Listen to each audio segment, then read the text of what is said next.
सिया राम। स्वागत है आपका हमारे चैनल पर।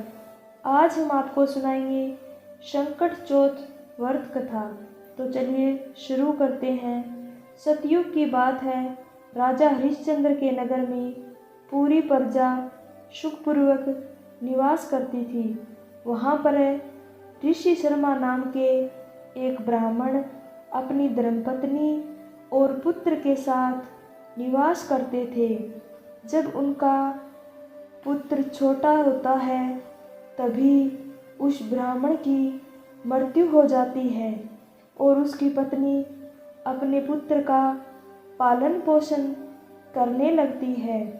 ब्राह्मणी भगवान गणेश की परम भक्त थी, इसलिए वह हर संकट चौथ पर व्रत रखती और गणपति जी की पूजा अर्चना करती थी। एक दिन उनका पुत्र पूजन स्थल पर पहुंच जाता है और वहां पर रखी गणेश भगवान की प्रतिमा को खिलौना समझकर खेलने लगता है। वह खेलते खेलते घर से बहुत दूर निकल जाता है और शाम को घर वापस नहीं लौटता है। उस नगर में एक कुम्हार भी रहता था जो एक ऐसे ही छोटे बच्चे को ढूंढ रहा होता है। वह कुम्हार मिट्टी के बर्तनों को बनाने के लिए काफ़ी मेहनत करता था, लेकिन उसका आवा गर्म ही नहीं रहता था। आवा यानी आग की भट्टी जिसमें बर्तन पकाते हैं। कुम्हार उस आवा में जब भी आग जलाता था तो वह कुछ समय बाद बुझ जाती थी, जिसके कारण उसके मिट्टी के बर्तन कच्चे रह जाते थे। चूँकि इसी से उसकी रोजी रोटी चलती थी, इसलिए वह काफ़ी परेशान, दुखी और चिंतित रहने लगा।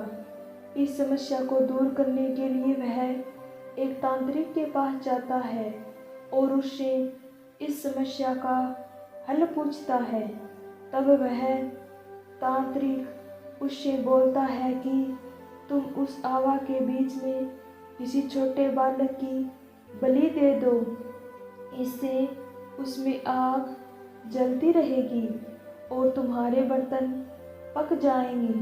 संयोगवश उस ब्राह्मणी का खोया हुआ पुत्र मिल जाता है और वह उसे पकड़ ले आता है।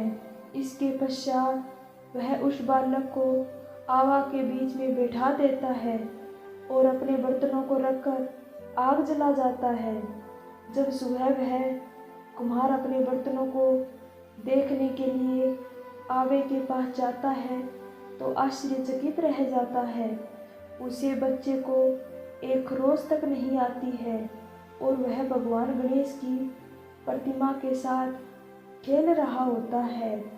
उस आवे के सारे बर्तन भी पक जाते हैं, लेकिन बच्चा बिल्कुल सुरक्षित बच जाता है।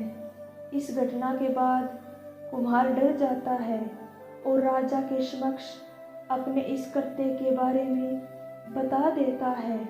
उधर बालक की माँ भी उसे परेशान होकर ढूंढ रही होती है और अत्यंत दुखी हो जाती है। जब राजा के माध्यम से माँ को अपने पुत्र की खबर मिलती है तो वह राजा के दरबार में पहुंच जाती है। राजा उससे पूछते हैं कि तुम्हारा बच्चा किस प्रकार सुरक्षित बच गया। तो वह बताती है कि हे राजन, मैं कोई टोटका नहीं करती। यह गणेश भगवान की मेरे ऊपर आस्था है और मैं उनका पूजन करती हूँ और संकट चौथ का व्रत रखती हूँ। तब लोगों को इस व्रत की महिमा समझ में आ जाती है और तभी से महिलाएं अपने संतान और परिवार के सौभाग्य और लंबी आयु के लिए इस व्रत को करने लगती है। तो आपको यह कथा कैसी लगी अवश्य कमेंट बॉक्स में जय श्री गणेशाय लिखकर बताना। धन्यवाद।